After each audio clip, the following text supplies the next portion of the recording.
今日は早いもんでですね、6回のうちに5回目金曜日となりました。とても長いような感じがしたんですけれども、過ぎてみるととても早くてですね、明日で終わるということを考えますと少し寂しくもあり、ほっとするところもありですねはい、皆様ですね、毎日、足を運ばれて本当に心から感謝いたします。思った以上に多くの方々がアクセスをしてですね、インターネットを通して見てくださっていますし、まだメッセージなどもいただいています。はい、何よりもですね、連日奉仕をしてくださいます先生に感謝していますし、今回はインターネット配信はですね、お仕事中に仕事を抜けてこの奉仕をですねしてくださっているんですね。教師さんに、福地教師さんに本当に改めて感謝いたします。そして毎日ですね、おいしい昼食を毎回用意してくださっています。本当に感謝いたします。そういうこともあってですね、こうやってできていますことを心から感謝したいと思います。台風も問題なくですね、影響はないので、無事に終えることができそうです。先生は日曜日帰られますから、全てが無事に終わるので本当にほっとしています。一言お祈りをして始めさせていただきます。恵み深い父なる神様、いつか備えの日の朝を迎えました。今日まで支えてくださいましたことを感謝します。そして今日も明日もあなた様の見えない見てを持って支えてくださって、聖書を通して知るべき大切なあなた様の救いの計画をしっかりと届け、また学び、心に刻むことができますように導きください。セブンス・アドベンチスト教会の託されましたこの真理の言葉にもう一度目を覚まし、そしてなぜこのセブンス・アドベンチスト教会が存在するのか、そしてその与えられた使命は何なのかについて、私たちもう一度心に刻むことができる機会としてくださいますようお祈りいたします。あなた様の御手に感謝いたします。イエス様の皆によってお祈りします。アーメン。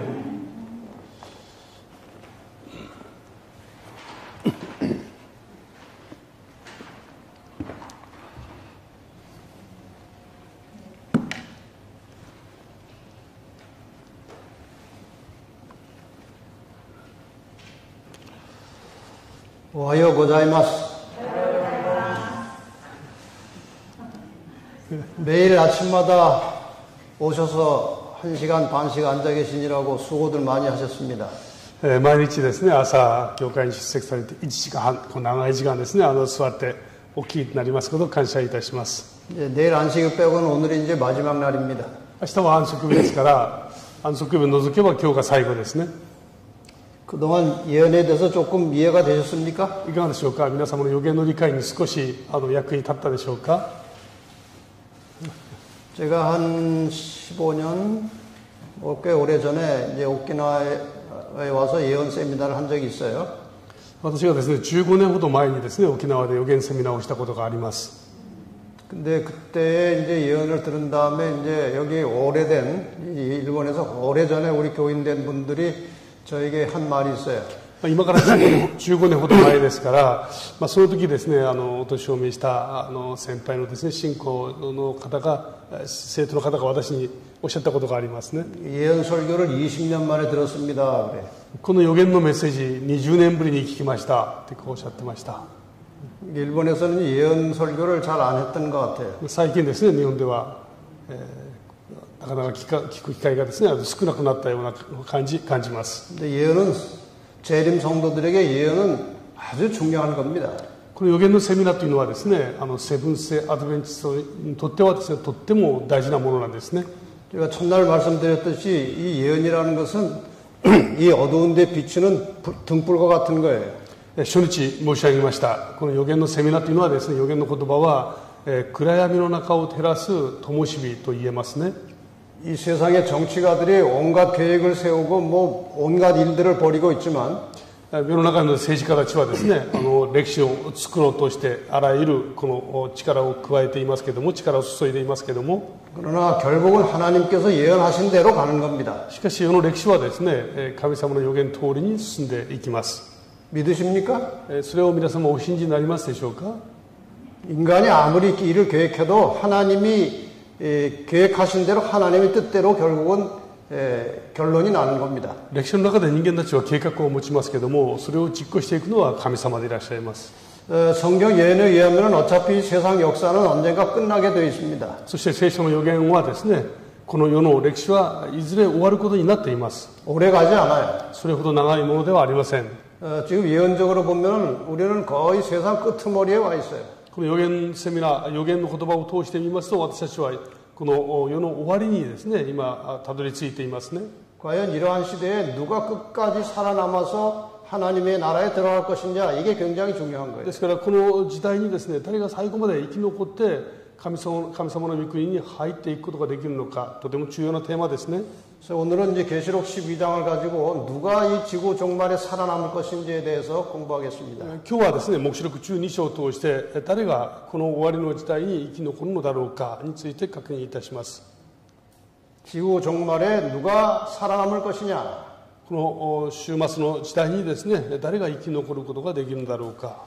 자, 이제 뭐 간단한 역사 이야기를 다시 좀 하겠습니다. もう一度ですね、この歴史を整理をしてまいります。 인간이 범죄하기 전에는 이 세상이 아주 깨끗했습니다. 人間が罪を犯す前はですね、この世は本当に神様がお作りになった通りでした。 죄 없는 아담과 하와만 이 지구상에 있었어요. 罪を犯していないアダムとその妻がエデン園にいました。 이게 사단이 지구에 들어와서 이제 아담과 하와를 미혹해서 아담과 하와가 이제 범죄를 하게 됩니다. で、サタンがこの地球に入ってきてですね、誘惑をし、アダムとその妻が罪を犯すことになります。 이 범죄한 세상은 이제 어두움으로 가득 차게 됐어요. そしてこの罪を犯した後ですね、世は真っ暗闇になっていきます。 이 범죄한 다음에는 하나님의 뜻, 하나님의 법이 어둠에 가려져서 사람들이 하나님의 뜻이 뭔지 잘 모르는 거예요. 罪を犯した以降ですね、神様の律法は闇に覆われてしまって、神様の御胸を理解することができなくなりました。 예수님께서 재림하시고 나면 이제 모든 것이 환하게 밝혀질 것입니다. しかしイエス様のご再臨とともにですね、すべては明らかにされていきます。 그런데 이 어두운 범죄에 처한 세상에 늘 하나님의 빛을 가지고 이 땅에 하나님의 뜻을 전달해 온 사람들이 항상 있었어요.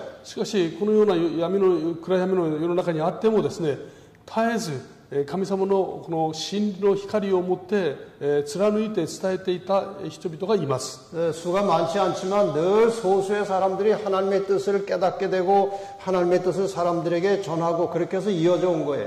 その数は多くありませんけれども、わずかな少ない群れがずっと神様の御胸を高く掲げて伝えていました。 예, 그 역사를 보면 이런 것입니다. 이제. その歴史を見るとですね、このようになっていきます。 이제 노아가 하나님의 뜻을 받아서 사람들에게 전했고, ノアはですね、神様の御胸に従ってそれを人々に伝えましたね。 그 다음에 이제 아브라함이 하나님의 뜻을 잘 깨닫게 되어서 사람들에게 가르쳐 줬고, そしてアブラハムは神様の御胸を受け取りですね、それを貫いて歩みました。 그 다음에 이제 아브라함의 후손 이스라엘 백성들에게는 선지자들이 나타나서 하나님의 뜻을 계속 가르쳐 줬습니다. そしてイスラエルの民の中にはですね、預言者、神様の御言葉を預かった人々がそれを伝えました。 예수님이 오시기 직전에는 침례요한이 나타나서 하나님의 나라의 뜻이 뭔지 가르쳐 줬어요. イエス様がこの地上に来られる直前にですね、バプテスマのヨハネが来てそれを告げました。 그 다음에 예수님의 제자들이 또 이 세상을 향해서 하나님의 뜻을 가르쳐 줬어요. イエス様の弟子たちもこの世に向かってですね、神様の御胸を告げました。 이 세상이 타락했을 때 종교 개혁자들이 일어나서 또 하나님의 성경의 말씀을 세상에 펼쳐냈습니다. この世の中がですね、世俗化した時はまだ改革者たちがその新たな神様の御胸を聖書に戻してですね、それを伝えました。 그래서 개신교회가 많이 생겨났어요. そしてプロテスタント教会がたくさん生まれたんですね。 근데 개신교가 다 또 타락하고 어두워졌어요. でプロテスタント教会もまだですね、堕落世俗化していて、暗くなっていきます。 그럼 과연 이제 누가 이 사람 이제 마지막 때에 하나님의 빛을 받아서 사람들에게 전할 것이냐? それではですね、最後に誰がですね、この神様の御胸を述べ伝えていくべきなんだろうか。 그 사람들의 신분이 계시록 12장 17절에 나오는 겁니다. その人々の身分というのが黙示録12の17に出てきます。理由は女に対して怒りを発し、女の残りの子ら、すなわち神の戒めを守り、イエスの証を持っている者たちに対して戦いを挑むために出ていった。 이제 마지막에 누가 나타나서 하나님의 뜻을 깨닫고 전할 것이냐에 대한 해답이 여기 나와요. この終わりの時代にですね、この終わりの時代に誰が神様の御名を伝えていくのかについて記録しています。 여기 여자는 이제 교회를 가리키는 것인데요. 女というのは教会を表しますね。 근데 이 교회가 많이 타락했어요. で教会が堕落していきます。 이 타락한 교회를 성경에서는 음란한 여자라 말합니다.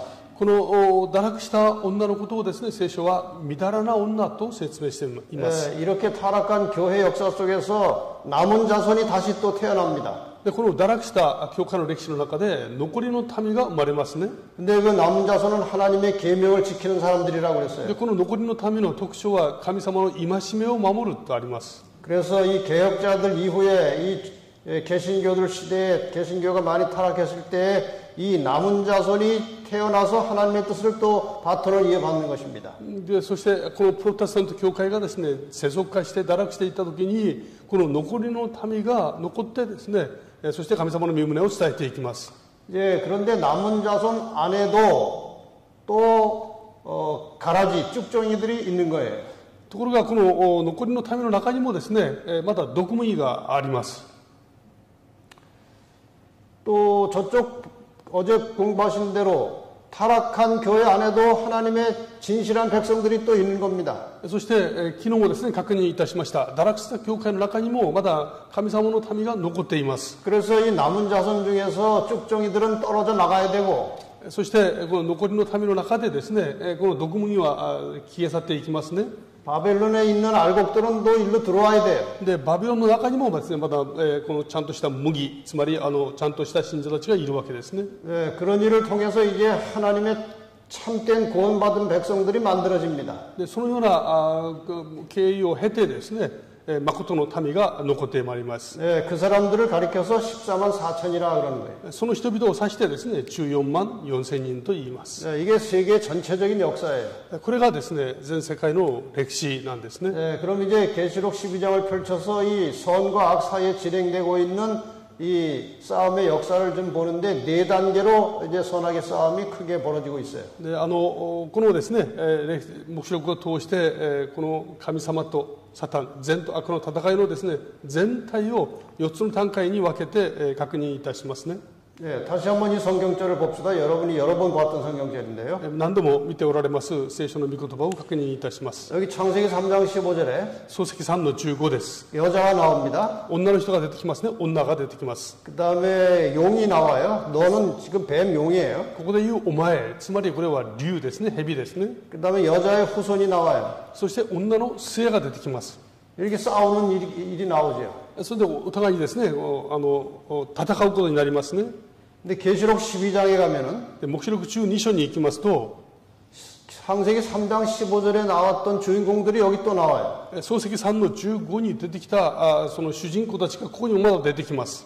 여기 여자가 아이를 배웠다 그랬어요. ここ見ますと女は子供を宿したとあります。 여기 여자가 바로 창세기 3장 15절에 나왔던 그 여자 교회를 말하는 거예요. これはこの創世記3の15に出てくる女、つまり教会を言いますね。 여기 아이라고 하는 것은 이제 여자의 후손 예수 그리스도를 말하는 거예요. で子が生まれるこの子はですね、女の末イエス・キリストを意味します。 예수님께서 이 땅에 막 태어나실 때가 된 겁니다. イエス様がこの地上に生まれようとしている時ですね。 그 예수님이 태어나면은 용의 사탄의 머리를 상하게 할 것이라고 그랬어요. でこの女の末が生まれますと、この竜のですね、蛇の頭を砕くとあります。 그래서 용의 사탄이 이제 이 여자가 낳은 아이를 삼키려고 하는 거예요.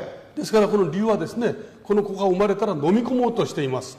그러니까 여기 여자 앞에서 그거 해산하면 그 아이를 삼키고자 했다 그랬어요. 이 사탄이. でここにありますとですね、この生まれたらそれを飲み込もうとしているという、食い尽くそうとして構えていると書いてありますね。 자, 그러면 이제 이 계시록 12장 전체를 한번 쭉 살펴보겠습니다. 黙示録12章全体を覗いてみます。 이제 계시록 12장을 전체 보면은 1단계 선악의 싸움이 나와요.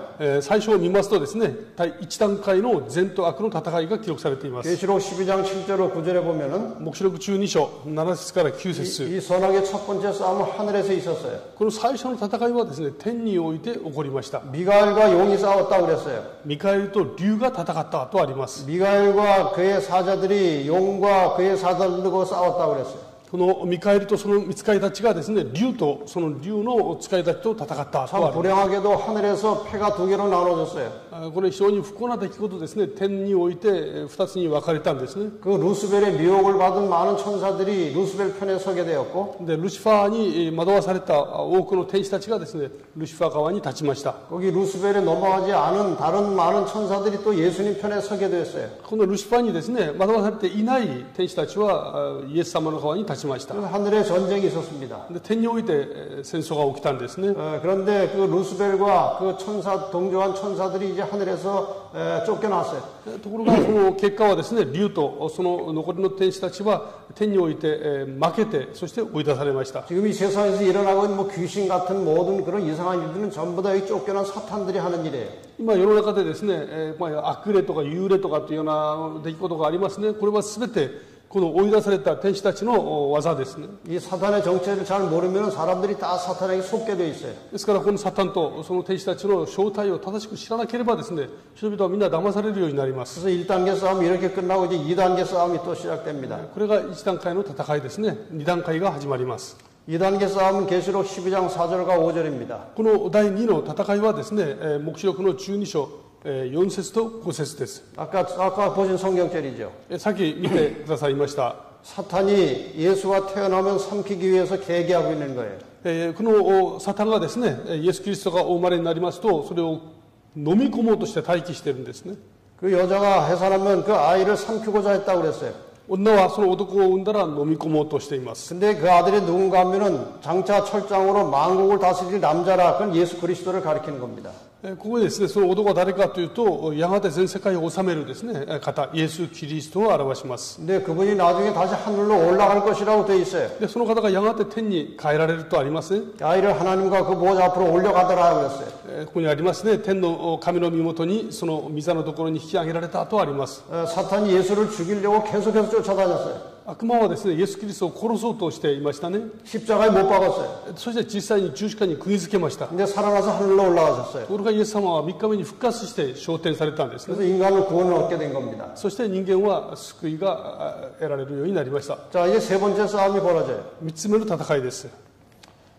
세 번째 싸움은 생각해 보시면 알아요. 3つ目の戦いはですね、考えてみればわかります。 예수님께서 올라가시면서 이 땅에 제자들을 남겨뒀어요. イエス様は天に帰られた後ですね、この地上に弟子たちを残しました。 제자들이 복음을 전해서 이 세상에 많은 교회와 성도들이 생겨났어요.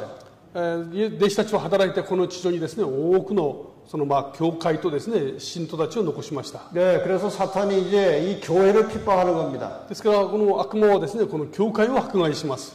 계시록 12장 13절로 16절까지 나와 있습니다. 13節から16節ですね。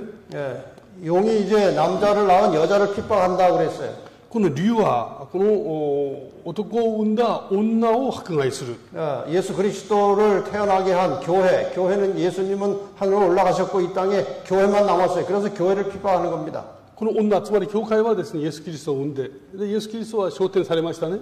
この地上に残ったのは教会ですから、教会を迫害します。 근데 얼마나 핍박이 심한지 견딜 수가 없었어요. この迫害は非常に激しいものでした。 그래서 광야로 도망가서 한 때와 두 때와 반 때를 지낸다 그랬어요. そしてこの聖書の中にはですね、荒野に逃れて、一時、二時、半時を過ごすと記載されています。 한 때, 두 때, 반 때에 대해서 여러분이 공부하셨죠? この1年、2年、3年については、半年についてはですね、もうすでに確認をいたしました。 1260년 동안 교회가 박해를 받았습니다. 천주교에게. 1260年の間ですね、このカトリック教会によって迫害を受けました。 그래서 교회가 완전히 다 쓸어버림을 당할 뻔했어요. で、教会はですね、大きなダメージを受けました。 여기 물을 강같이 터해서 여자를 떠내려가게 하려고 했다고 그랬어요. ここをですね、水を川のようにこの口から吐き出した。そして女を押し流そうとしたとあります。 근데 땅이 여자를 도와서 여자가 살아났다고 그랬어요. でところがこの地がですね、女を助けたとありますね。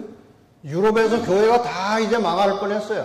ヨーロッパでですね、このプロテスタント教会は本当に絶滅状態に置かれました。 그런데 청교도들이 배를 타고 도망가서 도착한 곳이 미국이에요.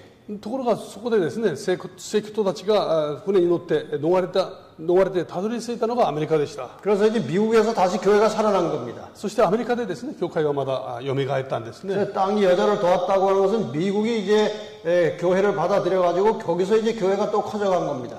ここは血が女を助けたということはですね、アメリカがこの教会を受け止めて、そこで新しく教会のですね、教会がこの成長したことを表しています。 그래서 교회가 죽을 뻔하다 다시 살아났어요. ですから教会は絶滅の状態から生き残ることができました。 이제 사탄이 다시 미국으로 갑니다. で悪魔を今度ですね、アメリカにやっていきます。 그래서 미국의 교회를 타락시키고 또 핍박하는 거예요. そしてアメリカにある教会を堕落させ、そしてまた迫害していきます。 그래서 미국의 교회들이 이제 많이 타락하게 됐습니다. で今アメリカの教会はですね、本当に世俗化しています。 아주 세속화됐어요. 世俗化が進んでいますね。 그래서 계시록 12장 17절에 이런 기록이 나오는 겁니다. それでよってですね、黙示録12章17節にですね、次のような言葉があります。 용이 여자에게 분노하여 돌아왔다고 그랬어요. 竜は女に対して怒りを発した。 왜냐하면 유럽에서 거의 일 뻔했는데 또 미국 가서 나라 교회가 또 세워진 거예요. アメリカヨーロッパでですね、ほぼもうこの勝利に近い状況を作りましたのに、アメリカでもう一回ですね、このプロテスタント教会が生き返ってくるわけですね。 그래서 미국의 교회를 타락시킨 겁니다. そしてアメリカの教会を、そのある教会を堕落させていきます。 근데 아무리 타락시키려고 해도 또 여자의 남은 자손이 또 나온 겁니다. しかしその中からですね、女の残りの子らが生まれてきますね。 근데 그 남은 자손이 끝까지 하나님의 계명을 붙들고 지키는 거예요. でこの残りのための特徴が神様の戒めを捉えて、ね、それを守り抜くわけですね。 사탄은 이 땅에서 하나님의 계명을 없애버리는 거예요. 悪魔はこの地上において神様の戒めをこの削除してしまうのが狙いです。 네, 하나님 외에 다른 신을 섬기지 말라 그랬는데 사탄은 그게 싫은 거예요. 자기가 섬김을 받고 싶은 거예요. この神以外に神としてはならないという言葉をですね、これを強意します。自らが神になろうとしますね。 계명의 안식일을 지켜서 하나님을 예배하라고 그랬는데 그거 사탄이 싫은 거예요. この戒め、その安息日を守りなさいとあります。しかし悪魔はそれが気に入りません。 그래서 사탄이 마지막으로 남은 자손을 다시 공격하는 장면이 여기 나오는 겁니다. そこでこの神様の戒めを守り抜く民をですね、攻めていくというのが記録されています。 자, 이렇게 해서 선악의 싸움이 4번 일어나면 이게 4번째 싸움이 끝이에요. でこの第4段階の戦いでこれで終わりですね。 자, 이제 한번 요약을 해보겠습니다. それを少しまとめて整理をいたします。 자, 선악의 1차 싸움은 누가 하고 누가 싸우는지 생각나십니까? 第1段階の戦いですね。これを覚えていらっしゃいますか？ 1차. 第1回目の戦い、1段階の戦いですね。誰と誰が戦うのか。 하늘에서 있었죠? 天において行われましたね。 용과 미가엘이 싸웠다고 그랬어요. 竜とミカエルが戦うわけです。 그 다음에 두 번째 싸움. 第2段階は 용과 여자의 후손 예수님이 싸웠어요. 竜と女の末ですね、イエス様との戦いです。 세 번째 싸움은 3段階は 용과 여자가 싸웠어요. 今度竜とですね、女が戦います。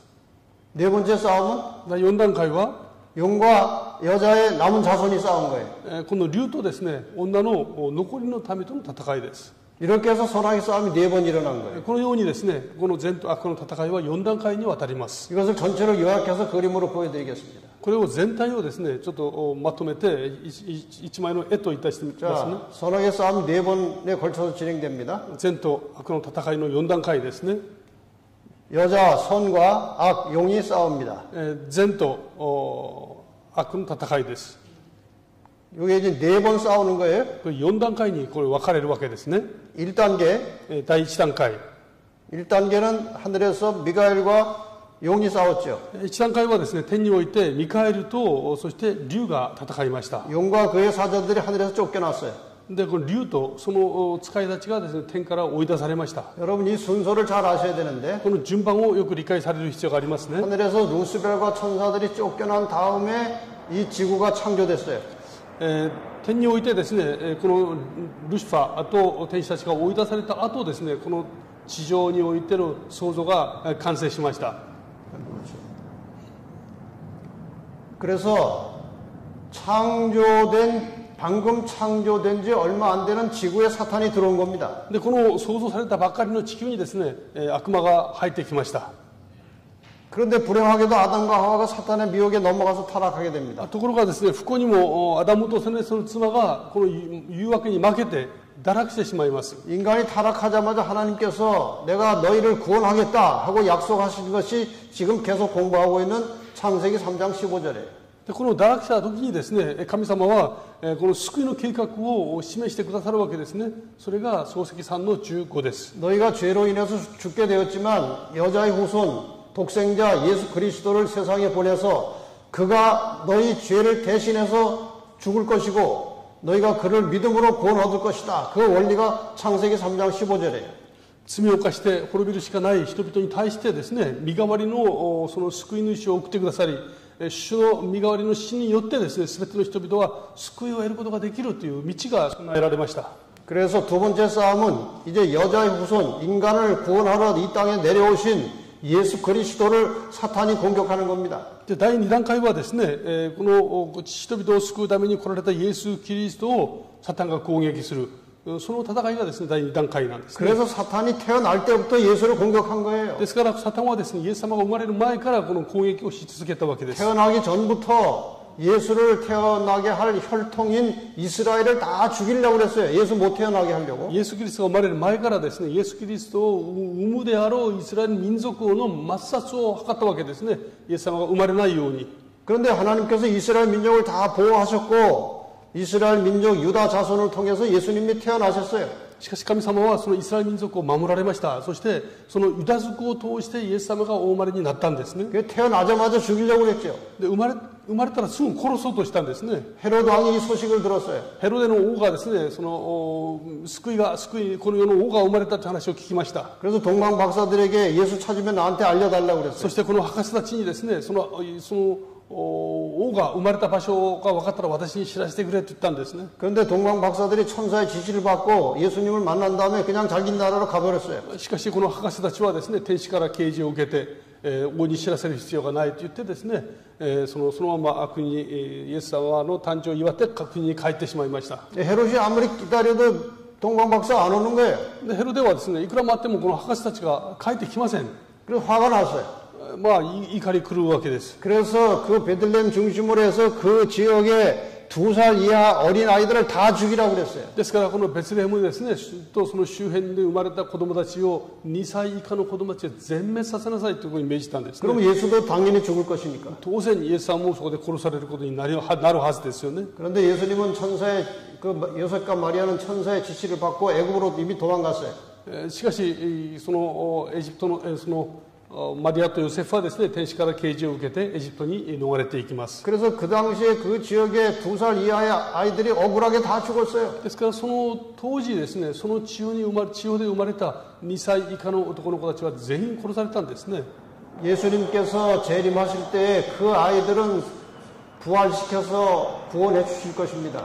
イエス様が再び帰って来られる時ですね、その罪もなく死んでしまった子供たちをきっとですね、復活させてくださるだろうと思います。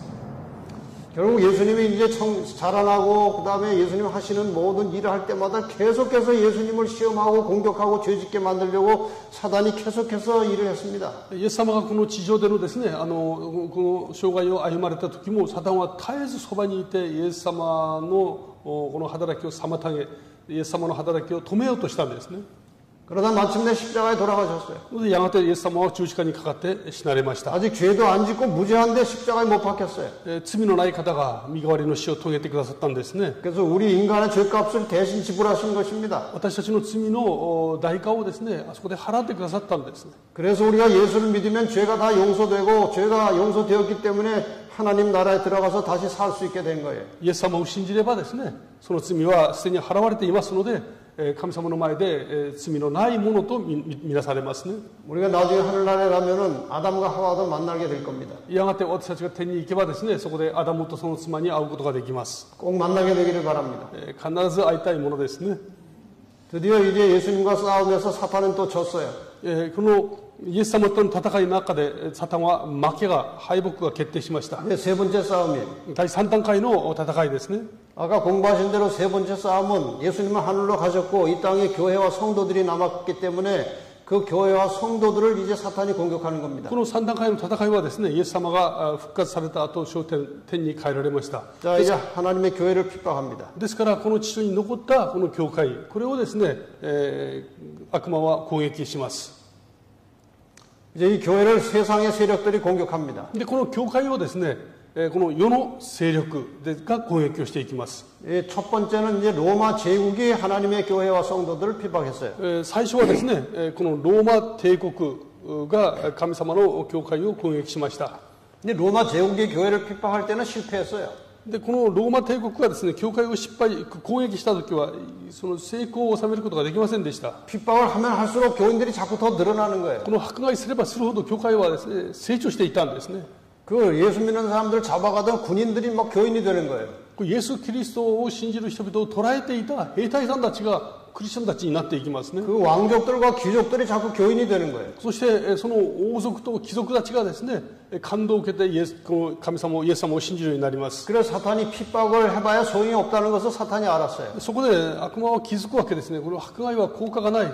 그래서 핍박을 멈추고 교회를 이제 타락시킨 겁니다. そしてこの迫害の代わりにですね、教会の中で教会を堕落させていきます。 핍박이 없으니까 교회가 점점 자유롭게 되고 재산이 늘어나고 세력이 커지면서 교회는 타락하기 시작했어요. この迫害がなくなりですね、そして教会は豊かになって、その生活が楽になりますから、自らどんどん教会は堕落していきます。 그 교회가 그렇게 타락한 상태에서 큰 정치적 힘을 가지고 등장한 교회가 로마 가톨릭 교회예요. で、この堕落した状態でですね、大きな政治力をも背負って現れたのがこのローマカトリック教会なんですね。 그래서 이 교회가 두 번째 단계에서는 로마 교회가 하나님의 교회를 핍박한 겁니다. で、次ですね、このローマの教会がですね、この神様の教会を迫害した歴史がですね、中世の歴史ですね。 1000년 이상 그런 일을 했어요. 1000年も超えるはるかに長い期間でそのようなことが行われました。 그러다가 여러분 공부하신 대로 1798년에 교황이 몰락합니다. 일단. そして皆様すでに学ばれました。1798年にですね、この教皇は没落していきますね。 이렇게 해서 선악의 싸움이 세 단계까지 왔는데 이 악은 항상 이길 뻔하다가 지고 선은 질 뻔하다가 이깁니다. このようにですね、3段階まで進んできましたけども、この戦いをよく見ていきますと、最初はですね、この悪は必ず最初に大きな勝利を収めるように見えて最後に負けますね。逆に善は最初は負けるように見えて最後に必ず勝利をしていきます。 여러분이 교회와 성도들은 하나님만 의지하면 절대로 지지 않아요. ですから教会とこの信徒たちはですね、神様により頼んでいけば決して負けることがないことが分かります。 끝까지 교회와 하나님에게 충성하시기를 바랍니다. ですから最後まで神様にですね、忠実な信仰を誓っていただきたいと思います。 이제 선악의 마지막 단계가 네 번째 단계가 왔어요. 戦いのですね、4段階、最後の段階です。 용이 여자에게 분노에 돌아가서 여자의 남은 자손을 공격하는 겁니다. 竜は怒り狂ってですね、その女の残りの民に対して戦いを挑むために出ていくわけです。 이 남은 자손을 어떻게 공격할 것인지 이제 여러분이 다 공부하셨어요. この残りの民をどのように攻撃するか、すでに確認をいたしました。 이 계시록 13장에 보면은 이 교황권과 미국이 이제 힘을 모아서 온 세계를 연합시킬 것입니다. 黙示録の13章を見ますとですね、この教皇権とアメリカが力を合わせて全世界のですね、神様を信じる民を攻撃しますね。 온 세상이 결속이 되어서 남은 자손들을 이 땅에서 없애려고 할 겁니다. 全世界が一致してですね、残りの民をこの地上からこの拭い去ろうとするはずです。 양쪽에 깃발이 있어요.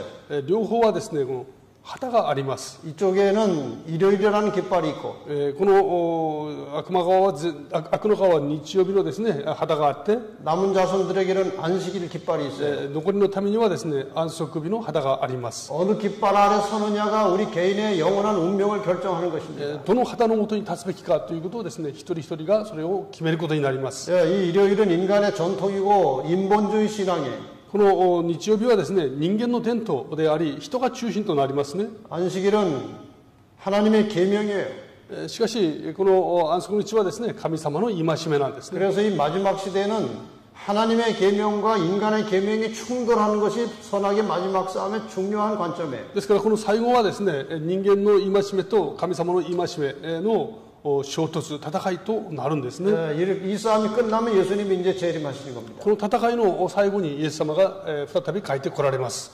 자, 그러면 이제 역사적으로 이 여자의 남은 자손이 어떻게 탄생하게 되는지 그 역사 공부를 좀 하겠습니다. それではですね、この歴史の中でこの残りの民がどのように生まれるのか、もう一度ですね、歴史を勉強したいと思います。 지금까지 공부하신 이 기독교 역사를 도표로 다시 한번 공부하겠습니다. 今まで勉強されたキリスト教の歴史をもう一度ですね、この図を通して確認いたしますね。 이 기독교의 변천과 변질의 역사를 한번 보겠습니다. キリスト教の変質と変異の歴史です。 이 기독교라는 것은 하나님 믿는 종교가 기독교예요. キリスト教というのはですね、神様を信じるこの宗教がキリスト教です。 이 기독이라는 말이 이제 한자로 예수라는 뜻이에요. このキリストというのはですね、他ならぬイエス様ですね。 그래서 최초의 기독교는 광야에서 하나님을 따르는 이스라엘 백성들이 형성되었을 때 그게 첫 번째 사실은 기독교입니다. 最初の教会はですね、荒野でその神様に従っていた民、あれがキリスト教会ですね。 이 광야 생활에서 이스라엘 백성들이 하나님을 배웠어요. この荒野でイスラエル民は神様について学びました。 하나님을 알게 됐어요. 神様を知ることができたんですね。 그런데 이 광야에서 하나님을 배웠던 이스라엘 민족들이 이스라엘 가나안 땅에 들어간 다음부터는 예배가 진심으로 드리지 않고 그냥 의식과 형식에 매였어요.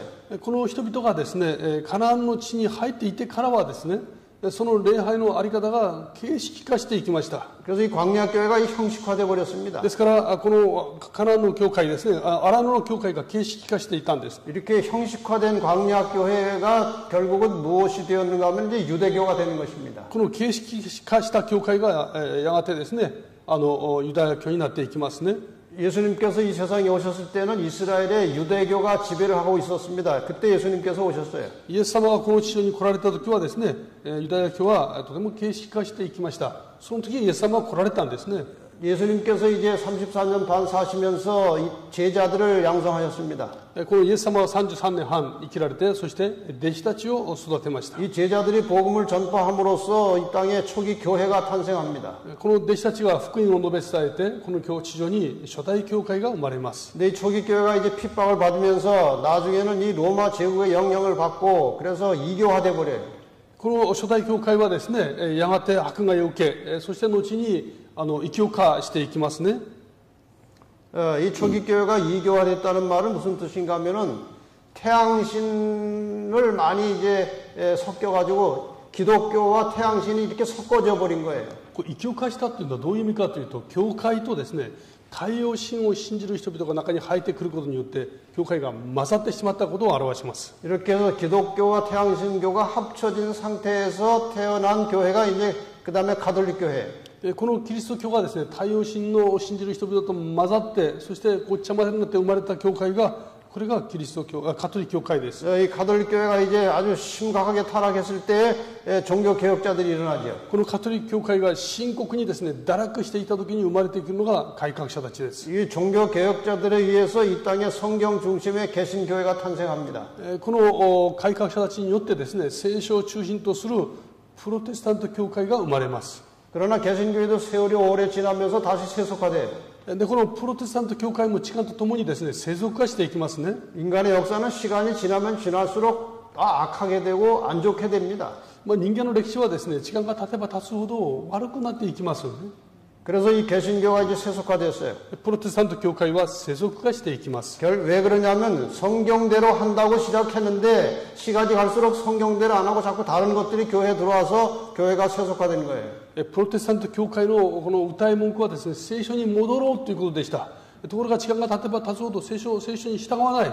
結果的に世俗化していきます。 그래서 하나님께서 마지막에 다시 한번 이 교회를 바로 세우시기 위해서 만들어내신 교회가 남은 교회예요. だからこの中で神様がもう一度ですね、この教会をちゃんとまともな福音を述べ伝える教会として作られたのが、それが残りの民の教会ですね。 자, 이 남은 교회가 탄생하는 역사적 과정을 제가 잠깐 설명드리겠습니다. この残りの民の教会がですね、生まれてくる歴史的な背景を申し上げます。 자, 종교 개혁으로 돌아가 봅시다. 宗教改革に戻りますね。 종교 개혁이라는 것은 구교, 천주교로부터 이제 성경을 중심으로 교파들이 빠져나온 겁니다. この宗教改革というのはですね、旧教、つまりカトリック教会から聖書に戻ろうとして出てきた人たちのことですね。 처음으로 나온 교회가 1517년에 루터 교회. 最初はですね、このカトリックから出てきたのが1517年のルター派の教会です。 그래서 루터 교회는 이제 교회 명령이 아니고 성경대로 예수를 믿자 그런 거예요. 彼らはですね、教会の命令に従うのではなく、聖書の言葉通りに信じようとしたんです。 교회가 구원 주는 게 아니라 예수를 믿음으로 구원받는다 그거를 주장했어요. 教会がこの救いをくれるのではない。イエス・キリストを信じる信仰によって救いを得ることができるんだ。 좀 세월이 지나면서 루터파로부터 다시 또 한 파가 나왔어요. 그것이 개혁주의예요. そしてですね、その時間が経つにつれ、今度はルター派からまだ新しいですね、改革派という教会が生まれました。 1520년에 개혁주의 교회가 또 나왔어요. 1520年にですね、改革派が生まれます。 그 다음에 또 세월이 흐르면서 개혁주의로부터 1525년에 재침례파가 또 나왔어요. で、この中からですね、時間が経つにつれてまた1525年、改革派から再バプテスト派が生まれます。 네, 정교 분리를 주장하고 유무상통하는 그런 교회가 또 태어났어요. 유무상통인지가 무슨 뜻인지 모르겠습니다. その中からですね、 물건을 서로 주고받는 거. 政教分離、政教はですね、政治とその宗教は分離されるべきだというようなですね、ことを主張し、まだこの売買ですね、物の交換によって、商いをしていくということを主張してきました。 네, 그 다음에 다시 개혁주의로부터 1534년에 성공회라는 교회가 또 탄생했어요. そしてこのですね、改革派から1534年、聖公会が生まれます。 성공회는 성경의 진리 중에서 회심과 속죄와 재림을 강조하는 그런 교회였어요. 彼らはですね、改心、つまり悔い改めやその贖罪、そしてイエス様の再臨、そういう内容をですね、主張していました。 그러니까 성경을 연구하다가 그동안 모르던 교리들이 이렇게 발견되면은 자꾸 교파를 만들어 나간 거예요. それまでには聖書を見ることができませんでしたけども、聖書を研究しているうちに、そこから大切なですね、真理を見出していくわけです。見出すたびに新しい教派を作っていきました。 그 다음에 1560년에 개혁주의에서 장로교가 또 나왔어요. そして改革派から1560年にですね、長老派が生まれます。 장로교는 하나님의 주권을 강조하고 모든 인간의 구원은 하나님의 주권에 달렸다. 그래서 뭐 예정설도 만들고 또 하여간 장로 제도도 만들고 그랬어요. 長老派はですね、神様の主権こそが全てだと、人間の救いについても神様が全てお決めになるというので予定論が生まれたりするわけですね。そして長老制度を設けます。 그 다음에 1612년에 성공회로부터 침례파가 또 나왔어요. そして1612年ですね、この聖公会からバプテスト派が生まれます。 세례는 성경적으로 틀린다. 성경적으로 하려면 침례를 받아야 된다. 그걸 주장했어요. 要するに適齢ですね、水を垂らすようなものは正しくない。聖書を見たらバプテスマはちゃんと水に沈むのが聖書通りだと言って生まれます。 성경대로 하려면 성만찬 예식도 해야 된다. そして聖書通りに生産式も行うべきだ。 유아 세례는 맞지 않다. 幼児洗礼は聖書的ではない。 다 성경에서 나온 교리들이에요. これ全部聖書から生まれた教理ですね。 그 다음에 다시 1787년에 감리교회가 나옵니다. そして1787年メソジスト教会が生まれます。 성공회에서 감리교가 또 빠져나왔어요. 聖公会からですね、新しく生まれたんですね。 감리교는 또 사랑과 성령과 성화를 강조했어요. このメソジスト派教会は愛、聖霊、聖化というものを主張します。 이렇게 해서 성경은 하나인데 교파는 많이 생겨났습니다. このようにしてですね、聖書は一つなのに多くの教派が生まれました。 교파마다 자기가 특별한 교리가 다 있었어요. 성경에 의해서. 教派ごとにですね、自分たちが見出した自分たちのその教理を持っていったんですね。 지금 세계의 큰 교파들이 개신교 교파들이 몇 개나 되는지 아십니까? 今全世界的にですね、このプロテスタント教会の教派がどれぐらいあるかご存知でしょうか？ 2000개. 2000を超えます。 성경은 하나인데 聖書は一つなのにですね、 2000개의 교파가 있어요. 2000の教派が存在しています。 다 각각 자기가 옳다는 거예요. ですからみんな自分が正しいと言っていますね。 그래서 하나의 올바른 진리를 가진 교회가 필요했던 것입니다. ですから一つをですね、本当の改革を成した一つの教会が必要であったわけで 이 す。 각 교회가 가지고 있는 성경적 진리를 다 하나로 모아서 한꺼번에 성경의 모든 진리를 다 가진 교회가 필요한 거예요. ですからこれらのたくさんの教派をですね、この真理をまとめて一つの教会がこれを全て持ち合わせた聖書に基づいた教会が必要なんですね。 하나님께서는 이 모든 진리와 교리들이 하나로 모아지기를 원하시는 거예요. 神様はこの全てを一つにしたその教会ですね。それを神様は必要とされました。 그런데 이런 일이 쉽지가 않아요. ところがこれは容易なことではありません。 다 기득권이 있고 자기가 다 옳다고 하기 때문에 이게 합쳐지기가 쉽지 않아요.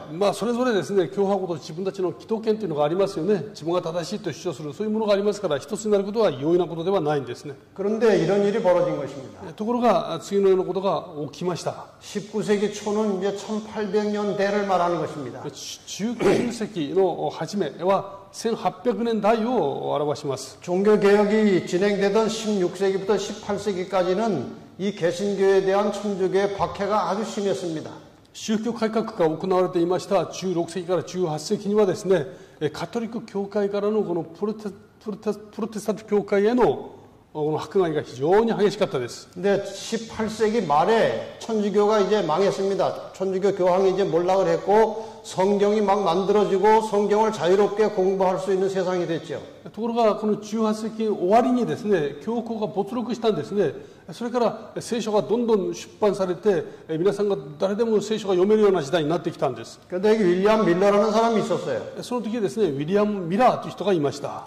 이 사람은 침례교회 교인이었어요. この人はバプテスト教会の信徒だったんですね。 근데 이 사람이 1816년부터 1818년까지 2, 3년 동안 성경만 계속 연구했어요. でこの時1816年から1818年まで 2,3 年にわたってですね、聖書を深く研究していたんですね。 특별히 성경의 예언을 연구를 많이 했어요. 特に聖書にある予言についてたくさん勉強しました。 근데 이 사람이 성경 예언을 연구하다가 다니엘 8장 9장에 나오는 2300주야를 공부하게 됐습니다. でそうしているうちにダニエル書8章9章に出てきます2300昼夜について見出したんですね。 이걸 공부해 보니까 자기가 내린 결론은 2300주야가 끝나면서 예수님이 재림한다고 자기는 해석했어요. そしてミラーはですね、個人的にこの2300昼夜が終わりますと1844年にイエス様が再臨するというふうに発見したんですね。 근데 이 성경절을 가지고 그렇게 생각한 겁니다. このですね、ダニエル書8章中4節の言葉を見てそう思ったんですね。 다니엘서 8장 14절에 보면 8章ダニエル8の中4には2300の夕と朝の間である。そして聖女は清められてその正しい状態に服する。 그래서 윌리엄 밀러는 이 2300주야가 끝나면 예수님이 재림한다 그렇게 생각한 거예요. でこのウィリアム・ミラーはですね、2300昼夜が終わったらイエス様が再臨されるそう思ったんですね。 네, 여러분이 공부했듯이 성경의 한 주야 한 밤낮은 하루는 1년이에요. もうすでに皆さん学ばれました。この1昼夜、つまり1日はですね、1年を表しますね。 그러니까 2300주야는 2301이고 2301은 2300년입니다. 2300昼夜とは2300日を表しますね。それは予言上の2300年を表します。 근데 이 윌리엄 밀러가 공부를 하다가 2300주야가 언제 시작되는지 성경에서 또 알아냈어요. で、ウィリアム・ミラーはですね、この2300昼夜がいつ始まったのか、それを研究しているうちに、それを始発点を見つけたんですね。 그래서 2300주야가 주전 BC 457년에 시작된다는 사실을 깨닫게 됐어요. それでこのですね、始まりが457年、紀元前ですね、始まるということを知りました。 그래서 주전 457년부터 2300년이 지나면 몇 년이 되는가 하면 1844년이 돼요. 근데 BC 478年から2300昼夜を過ぎる、2300過ぎると1844年になるんです。 그래서 윌리엄 밀러는 1844년에 예수님이 온다고 확신했어요. ですからこの1844年にイエス様が再臨されると確信したんですね。 그런데 얼른 나가서 전하지는 않았어요. でもです、それをすぐ伝えたわけではありません。 한 13년이 지났어요. 時間が13年ほど経ちました。 그런데 누가 와서 가르쳐 달라고 자꾸 요구하는 거예요. 誰かが来てですね、教えてくださいっていうふうに言いますね。 그래서 1831년부터 밀러가 나가서 이걸 가르치기 시작했어요. そしてこのウィラーはですね、1831年からこの人々に教えて伝え始めました。 많은 사람들이 회심을 하고 이제 이걸 믿게 됐어요. 多くの人々がこれに気づきですね、信じて悔い改めて帰ってきました。 많은 사람들이 예수님께서 1844년에 온다고 그렇게 믿었어요. 大勢の人々がイエス様は1844年に帰って来られると信じたんですね。 그래서 이 초기에는 여러 다양한 모든 교파 사람들로부터 이것이 환영을 받고 많은 사람들이 예수님 재림한다는 그 운동에 가담을 했어요. ですからこの初期にはですね、教派を超えてあらゆる教会からイエス様が帰ってこられるということを信じて、集まってそれをサイ運動が始まったんですね。 여러 교파에서 목사들이 나와가지고 자기도 배워서 이 윌리엄 밀러가 가르치는 것과 똑같은 것들을 막 가르쳤어요. 多くの教会からですね出てきて、そのウィリアム・ミラーから学んでですね、同じような内容を人々に伝えていったんです。 그 당시 각 교파에서 나온 그 강사들이 한 250명 정도 됐어요. その時ですね、その再臨運動を伝えていた講師たちがいろんな教会から出てきた人々で、牧師たちで200人をはるかに超えました。 감리교에서 나온 목사들이 44%, メソシスト教会から出てきたのが 44% 牧師たちです。 침례교에서 나온 사람들이 27%, このバプテスト派教会から生まれたのが出てきたのが 27%、 조합교에서 나온 사람들이 9%, そして組合教会ですね 9%、 크리스찬교에서 8%, クリスチャン教会から 8%、 장로교에서 7%, 長老派の教会から 7%、 성공회, 聖公会、 화란개혁교회, そしてこのオランダ改革派、 루터교회, ルター派教会ですね、 퀘이커교도들, そしてからこのクエカという 이외 여러 다양한 교파의 목사들이 나와서 윌리엄 밀러가 가르친 내용을 같이 외쳤어요. ですからいろんな教会の牧師たちが出てきてですね、ウィリアム・ミラーが伝えたことを自分たちも信じて人々に伝えていました。 이렇게 초기에는 잘 발전이 됐는데 で初期にはですね、これが非常に盛んに成長していたんですね。 나중에 분위기가 서서히 바뀌었어요. 後にですね、この状況は変わっていきます。 그래서 재림 운동에 가담한 사람들에 대한 박해가 시작되었습니다. それでですね、この再臨運動に加わった人々に対する迫害が始まったんですね。 이제는 분위기가 뒤집어져가지고 재림 운동에 하는 사람들이 이상한 눈으로 보는 거예요. その時はですね、この再臨運動に加わった人々を他の人々が変わった変な目で見ていました。 이 당시 역사의 기록을 보면은 그 분위기를 이렇게 전하고 있어요. この当時の歴史状況をですね、歴史から見ますと次のように記録しています。 あらゆる反対にもかかわらず再臨運動に対する関心は増すばっかりだった。数十名から数百名、そして数千名に改宗は増えていった。多くの教会から賛同者の数が増えていったが、その後反対の意見も増し、結果ミラの見解を受け入れる人々を懲戒処分にする動きが各教会から始まった。 예, 결국 각 교파로부터 이 윌리엄 밀러의 재림 사상을 받아들이는 사람들은 징계해서 교회를 못 나오게 했어요. 내쫓았어요. ですから各教会からですね、このウィリアム・ミラーの再臨運動の思想を受け入れて信じる人々はそれぞれの教会からですね、追い出して除名してしまったんです。 그래서 여러 교파로부터 사람들이 쫓겨났어요. ですから多くの人々がそれぞれの教派から追い出されてしまいました。 그림으로 표현하면 이런 겁니다. 絵で説明するとこうなります。 자, 여기 여러 교파들이 있어요. 多くの教派がありますね。 이 교회에서 이제 윌리엄 밀러의 그 재림 운동에 가담한 사람들은 쫓아냈어요. この中でですね、ウィリアム・ミラーのこの再臨運動を信じる人々は追い出されます。 또 이쪽 교회에서도 쫓아냈어요. ではその他の教派でも 여러 다른 교파로부터 이 루터의 가르침을 따르는 사람들이 다 쫓겨났어요. それぞれの教会からですね、このミラーの教えに従っていく人々はみんな追い出されました。 이 쫓겨난 사람들이 한 무리가 되어서 이제 재림 운동을 해 나가는 거예요. この追い出された人々がですね、一つとなって、ごめんなさい、間違いました。再臨運動を続けました。 교파 초월해서 이렇게 나가는 것입니다. 教派を超えた再臨運動が行われたんですね。 그런데 날짜가 정해져 있었어요. ところが日にちがですね、決まっていたんですね。 1844년 10월 22일이라고 날짜가 정해져 있었어요. 1844年10月22日と日にちが定まっていました。 그때 예수님이 오신다는 거예요. その時イエス様が来られるということだったんですね。 이것을 믿는 사람들은 1844년 봄에 씨를 뿌리지 않았어요. この世を信じる人々はですね、1844年の春に種まきをしませんでした。 왜냐하면 추수하기 전에 예수님이 오신다는 거예요. なぜかというと収穫する前にイエス様が来られるからです。 그 다음에 재산도 10월 달까지 먹을 거 남겨놓고 교회에다가 대부분 다 바쳤어요. ですから自分が持っている財産をですね、10月まで食べ物を残して残りのお金は全部教会に献金したりしました。 그렇게 확실하게 믿었어요. もう確かにそれを信じていたんですね。 그런데 1844년 10월 20일이 왔는데 예수님이 안 오신 거예요. ところが1844年10月22日イエス様はいらっしゃらなかったんですね。 그래서 대실망을 하게 되는 거예요. それによって大失望がですね起こります。 많은 사람들이 실망했어요. 多くの人々が本当に失望したんですね。 많은 사람들이 교회를 떠났어요.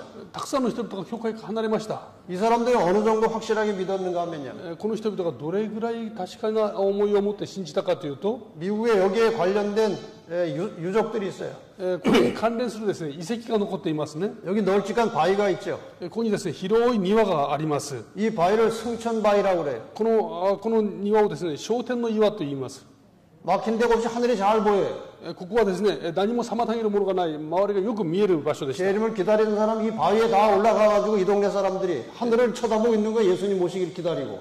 イエス様の再臨を待つ人々がですね、ここに立って、イエス様が来るのをですね、待っていたんです。天を仰いで。 그렇게 확실히 믿었어요. 確かな信仰を持っていました。 근데 안 오신 겁니다. ところがイエス様はいらっしゃらなかったんですね。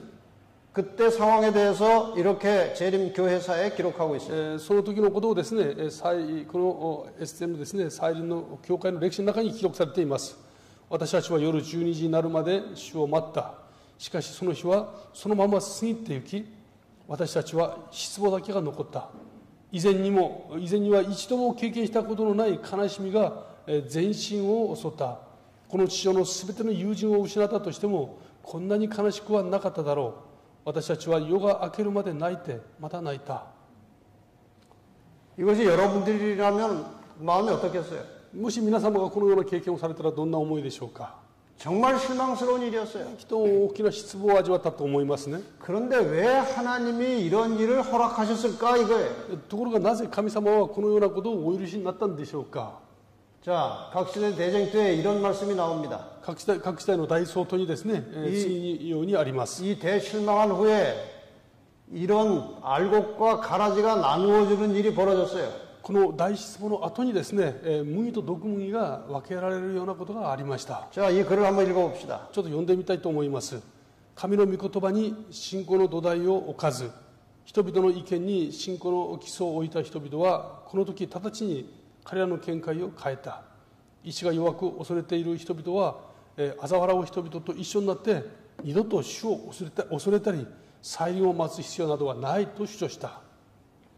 이 성경에 기초를 두지 않고 사람이 하는 말에 기초를 두었던 사람들은 예수님이 재림하지 않으니까 다 떠나가 버렸어요.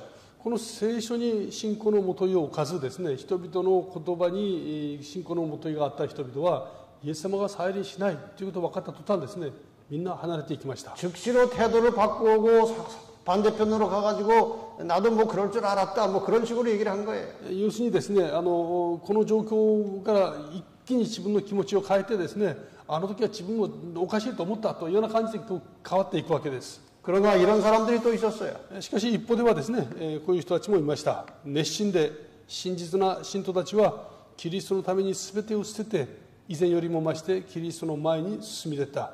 彼らは彼らの確信していた通り世界に対して最後の警告を発した。 이 많은 사람들이 재림 운동을 가담해서 재림을 기다릴 때는 그 재림을 기다리는 사람 중에 누가 진실한 사람이고 누가 그냥 형식적인 사람인지 구분이 안 됐어요. 多くの人々がですね、イエス様の再臨を待っていましたね。だから待っていた時はですね、その中で誰が真実な信仰を持っていたのか、そうではないのかというのが区分がつきませんでした。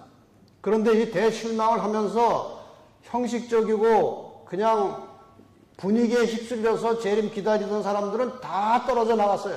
ところがこの大失望を通してですね、この雰囲気に飲まれて、そしてその人々の言葉を信じて加わった人々はですね、この失望の後全部出ていったんですね。 아주 진심으로 주님을 사랑하고 재림을 기다리는 사람들만 남았어요. ですから真実に主を信じて再臨を待った人々だけが残ったんですね。 재림이라는 사건을 기다리던 사람들은 사건이 일어나지 않았기 때문에 다 떠나갔어요. 要するに再臨という出来事を待っていた人々はその出来事がないと同時に出ていきました。 그러나 예수님을 사랑하고 예수님을 기다리던 사람들은 그분은 반드시 다시 올 것이기 때문에 계속 다시 성경을 연구하고 기다렸어요. しかしイエス・キリストを信じイエス様の約束を確信していた人々はですね、イエス様は必ず帰ってこられるとそう信じてイエス様を待ち続けたんですね。 자, 다시 그림을 보겠습니다. もう一度ですね、その絵に戻りたいと思います。 대실망을 경험하고 다 떨어져 나가고 조금 남았어요. その大失望の後ですね、多くの人々が出ていて、そしてわずかな人々が残りました。 색깔이 여러 색깔이 들어있죠. ここを見ますといろんな色が混ざってますね。 여러 교파로부터 나온 사람들이 소수지만 다양한 교파의 사람들이 모여 앉은 거예요. いろんな教派を超えてですね、その御言葉に信頼を置く人々が集まってここに一緒に集まりました。 이 대실망 이후에 이렇게 세 가지 부류로 나눠졌다고 역사에 나옵니다. この大失望の後ですね、人々は3つの種類に分けられたと歴史の中にあります。 첫째는 재림의 시기를 다시 정하는 사람들이 또 있었어요. 最初はですね、イエス様がいらっしゃらなかったので、いや日にちが間違えたからもう別の日にちをまた決めて待った人々がいました。 이 사람들이 발전해서 여호와의 증인이 되었다고 전해집니다.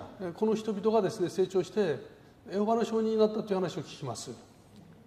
그 시기를 다시 정하는 사람들이 있었고, 時期をもう一度ですね、定める人たちです。 그 다음에 기독교 신앙을 완전히 포기하고 세상으로 떠난 사람들이 있었어요. キリスト教を信じるのをやめてですね、もう完全に放棄して出ていった人々です。 그 다음에 세 번째는 시기는 정하지 않았지만 예수님의 재림을 기다리는 사람들이 있었어요.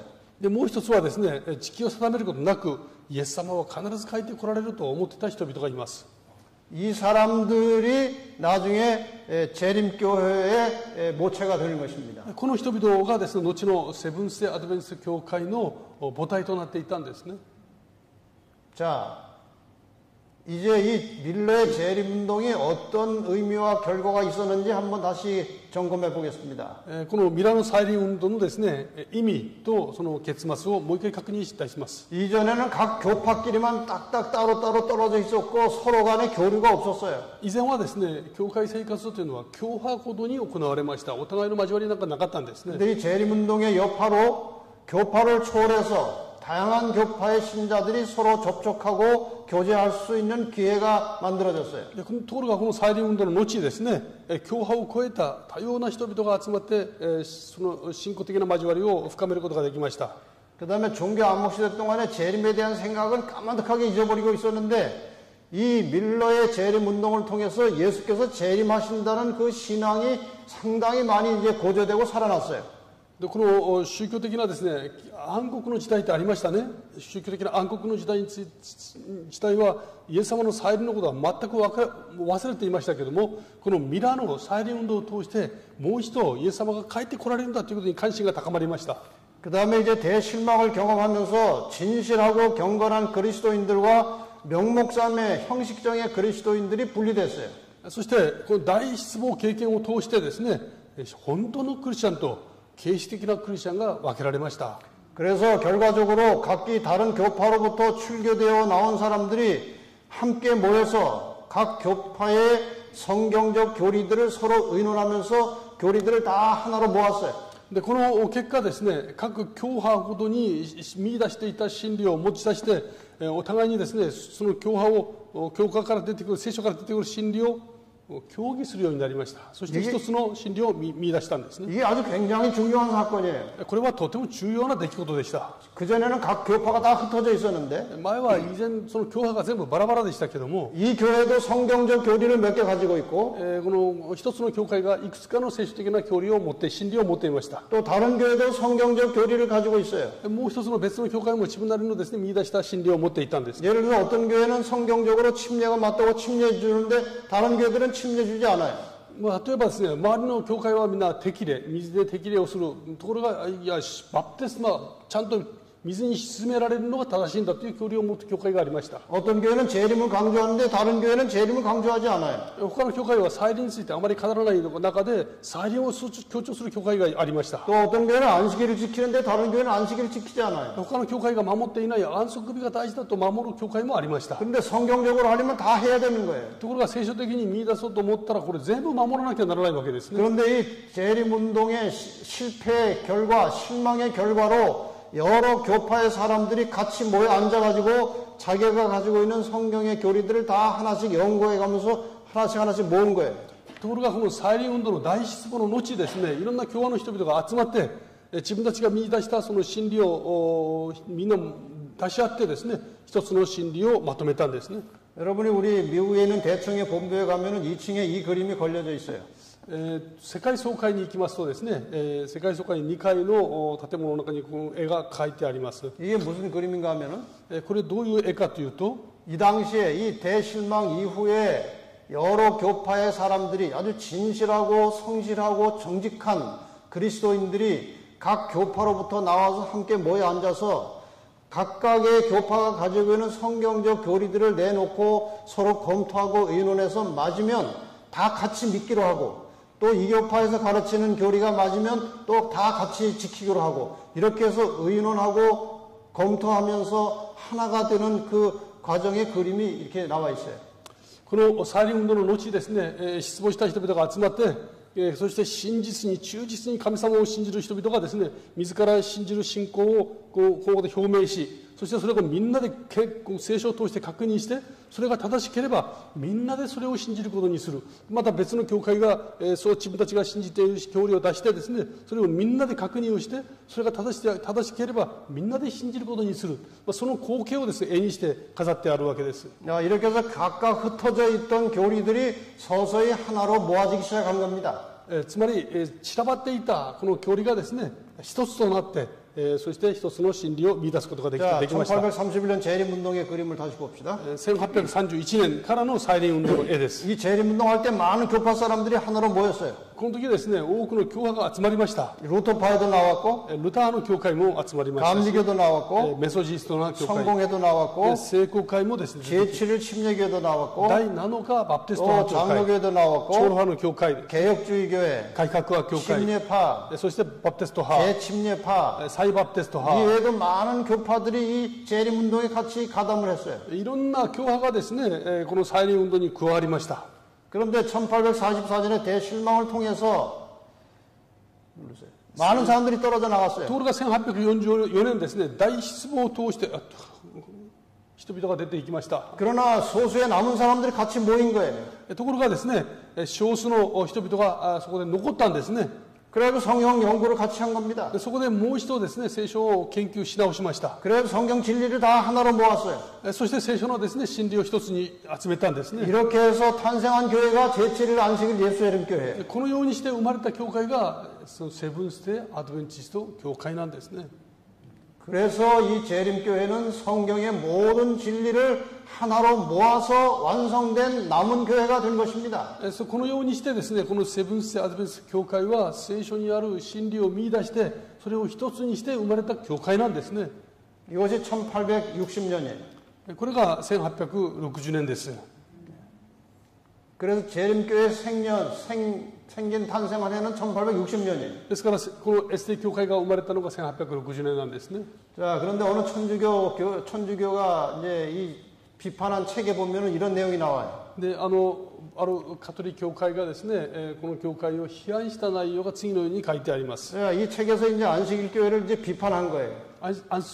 エステ教会のですね、教理を批判している内容ですね。 근데 상당히 역사적 배경을 알고 비판을 했어요. で、この批判の時ですね、この教会が生まれた歴史的な背景をちゃんと知って、そして批判しているわけです。 그래서 안식일 교회 교리는 이렇게 만들어졌다고 이제 비판했어요. エステ教会の教理は次のように作られたと言って批判していましたね。 읽어보세요. セブンステーアドベンチスト教会の教理を見ると、他の多くの教会の教理を一つ二つずつ集めて、チャンプルーを作ったように印象を受ける。すなわちカトリック教会からは救いのための個人の協力の必要。ユダヤ教会からは土曜日安息日と収入の10分の1の献金、そして豚肉を禁ずること。プロテスタント教会からは聖書のみの規範。バプテスト教会からは幼児洗礼の否定とバプテストなどを、そして現代衛生からはタバコ、コーヒー、お酒を排除を取ってきた。 표현을 꽤 잘했어요. とても正しい表現だと思います。 제가 오늘 뭐 잡채한다는 말을 들었는데 맞습니까? 今日なんか皆様韓国のチャプチェという野菜をお作りになられるということですね。お聞きました。正しいでしょうか？ 잡채는 여러 가지 재료를 이렇게 막 섞어가지고 이렇게 한꺼번에 만드는 게 잡채. 沖縄ですね、チャンプルってありますね。韓国ではチャプチェというのがそういう意味を持ちます。チャンポンですね。沖縄でチャンプル。はい。 아주 맛있어요. とても美味しいですね。 근데 이 재림교의 교리가 여러 교파의 성경적 교리들을 다 갖다가 잡채를 만들어 놓은 거예요. このエステ教会の教理というのはですね、いろんな教会の正しいその真理をですね、見出してそれを一つにして、いわばチャンプルを作っているわけです。 그래서 이 재림교회는 아주 성경적으로 여러 면에서 든든한 교리를 가지게 됐어요. ですから、エステ教会はですね、聖書の言葉に基づいた正しい教理を持っているわけですね。 장로교에 다니는 어떤 교단의 이제 총회장이고 교수하던 사람을 제가 이제 알고 대화를 하게 됐어요. 長老派の教会のですね、教団総理であり、まだ大学の教授をしておられる先生と会ってお話をする機会がありました。 제가 지은 책을 하나 줬어요. で、私が書いた本をですね、差し上げたんです。 그 책은 현재로부터 이제 새하늘과 새 땅까지의 모든 역사적 과정을 역사적으로 교리적으로 잘 이렇게 설명해 놓은 그런 책이에요. その本はですね、キリスト教の歴史、主に今現代からイエス様の再臨に至るまでのその歴史を詳細に記録した本なんですね。 그분이 저에게 이렇게 말하는 게 그 책을 자기가 2번 읽었대요. で、その方がその本を2回読まれたそうです。で、私におっしゃいました。 목사님은 어떻게 그렇게 성경을 많이 압니까? いや、先生はどうして聖書をこんなにも詳細に知ってますか？ 우리는 자기 전공 분야만 조금 알고 나머지는 잘 몰라요. じゃあ私たちは大体自分の専門分野以外にはあんまり知らないものなんです。 근데 어떻게 그렇게 성경을 구석구석 여러 면에서 다 그렇게 자세하게 압니까? 그래요. ところが先生はどうして聖書の隅から隅までこの深くご存知でいらっしゃいますか？ 아, 저만 그런 게 아니고 안식교 목사들은 다 그렇게 해야 목사를 할 수 있어요. いや、私はですね、いや、これは私だけではありません。少なくとも ST 教会の牧師はですね、これぐらい分かってないと牧師やっていけませんです。 왜 그래요? どうしてでしょうか？ 이 안식교회는 여러 교파의 성경적 교리들을 다 가지고 있어요. この ST 教会はですね、ありとあらゆる教会の教派をみんな持ってるわけですね。 그래서 다 그런 걸 알아요. ですからそういう歴史的背景をみんな知ってるわけです。 그러니까 그렇게 책을 쓸 수 있는 거예요. ですからその本を書くことができるわけです。 자, 안식일교회 주요 교리들을 몇 가지만 제가 중요한 거 요약해 드릴게요. ST 教会のですね、主な大切なものだけを要約をいたします。 우리 재림교회는 믿음으로 구원받는다는 확신을 가지고 있어요. 私たちはですね、信仰によって救われるという確信がありますね。 안식일교회가 율법주의가 아니에요. ST 教会は決して立法主義ではありません。 믿음으로 구원받았기 때문에 하나님의 말씀에 순종하고 살자는 거예요. 信仰によって救いを得たので、その神様の御言葉に従って生きようとしているだけです。 재림교회는 또 인간의 구원의 원리를 가르치고 있는 성소 진리를 아주 깊이 알고 있어요. 성소 진리에 대해서. ST 教会はですね、神様の救いのこの全部を知っている、掲示している聖書に対する教理をよく知っています。 그 다음에 성경 예언을 아주 이렇게 정확하게 풀어서 여러분에게 설명하잖아요. そして聖書の予言ですね、これを解いて、みんなに解いて伝えることができます。 여러 해 전에 어떤 장로교 목사님한테 저에게 연락이 왔어요. 何年か前にですね、長老派教会の牧師から私に連絡が来ました。 자기가 이제 이 예언을 좀 공부해 보려고 뭐 이렇게 강의도 들어보고 책도 보고 뭐 여러 가지를 알아봤는데 도무지 혼란스러워서 이해가 안 가더라는 거예요. で、実は聖書に書いてある予言について勉強したくてですね、いろんな資料を調べたり、いろんな勉強してみても、何が確かなのかはっきりするものがなくて、とても困ってました。 그런데 목사님이 창세기 3장 15절을 가지고 예언을 풀어가는데 너무나 확실하게 깨닫게 됐다는 거예요. ところが先生がその創世記3の15の言葉を通して予言を解いていくときに全てがとても明確でした。 우리 재림교는 성경 예언을 아주 확실하게 정확하게 이렇게 가르치고 있어요. 私たち ST 教会ではですね、聖書の予言についてとても明らかに明確に伝えますね。 다른 사람들은 다 이제 사람이 죽으면은 영혼이 분리돼서 천당 가고 지옥 간다고 가르치는데 우리는 죽으면 모든 것이 끝났다가 예수님이 재림하실 때 부활해서 살아난다고 가르치고 있어요. 他の教会ではですね、人が死んだら、この体から魂が抜けてですね、ある人は天国に行ったり、ある人は地獄に行ったり、こう教えるわけですね。ところが ST 教会では違う、死んだらですね、眠りにつく、イエス様が再び帰ってこられる時までというのが明確に教えます。 이게 영혼이 죽지 않는다는 것은 거짓말이에요. 霊魂が不滅、死なないというのは嘘ですね。 이거는 뱀이 사탄이 에덴 동산에서부터 벌써 거짓말한 거예요. これはこの蛇がですね、エデンの園でみんなに伝えた偽りなんですね。 하나님께서는 선악과 먹으면 정령 죽으리라고 그랬어요. 神様はその善悪の木の実を食べたら必ず死ぬとおっしゃいました。 그런데 뱀이 사탄이 뭐라고 거짓말했어요? ところが悪魔は何と言ったでしょうか？ 결코 죽지 아니하리라고 그랬어요. 決して死なないと言いました。 근데 죽었어요. ところが死んでいくわけです。 그러니까 사탄이 말이에요. 죽지 않은 것처럼 자기가 귀신 행세하는 것입니다. ですからこの悪魔がですね、まるで死なないかのようにこの幽霊となって動いているわけです。 이거는 안식일 문제보다 더 심각한 문제예요. 実はこれは安息日問題より本当に深刻な問題なんですね。 재림교회는 영혼 멸절을 정확하게 가르칩니다. この ST 教会はですね、霊魂は滅びるということをはっきり伝えます。 그 다음에 인간의 삶의 근본이 되는 건강 문제, 가정 문제, 확실한 메시지를 가지고 있어요. そして、家庭においてですね、そして健康において、大切なものを明確に、持っていって伝えます。 예수님의 재림과 부활을 확실하게 믿습니다. イエス様の再臨と復活を確かに信じます。 영원 불멸을 믿으면 재림이 별로 관심이 없어요. 霊魂不滅を信じる人々はですね、イエス様の再臨にそれほど重要な関心を持ちません。 죽을 때 다 천당에 갔어요. もうすでに死んだ後天国に行ってるわけですから、 재림이 복잡해요. 再臨は問題を複雑にしますね。 여러분 일반 개신교인들 그 장례식에 가면은 목사가 이렇게 말합니다. 一般のですね、プロテスタント教会のこの告別式に行きますと、牧師はこういうふうに言います。 고 아무개 장로의 예루살렘 입성식을 시작하겠습니다. ただいまより、高誰々長老のエルサレムの入場式を行います。 그날 죽자마자 영원히 예루살렘에 들어간다는 거예요. つまりこの日今ですね、この魂がエルサレムに入っていくというふうに宣言するわけです。 그래서 제가 오늘 목사님한테 물었어요. 私はその先生に尋ねました。 그 영원히 천국에 갔다면 魂が天国に行ったんならば、 예수님 오실 때 부활이 일어나는데 イエス様が再び帰ってこられる時、復活が必要なんですけども、 그럼 그 영혼들은 어떻게 되는 겁니까? 부활하고 관계해서 설명을 해보세요. 그랬어요. そうしたらその魂はどうなるんでしょうか。この復活と関連してちょっとお話を教えていただけますか。 근데 이렇게 설명을 하는 거예요. そしたら次のように説明してみました。 하늘에 갔던 영혼들이 예수님 오실 때 재림할 때 같이 다 따라 내려와가지고 각자 자기 무덤에 가서 육체하고 결합을 한다는 거예요.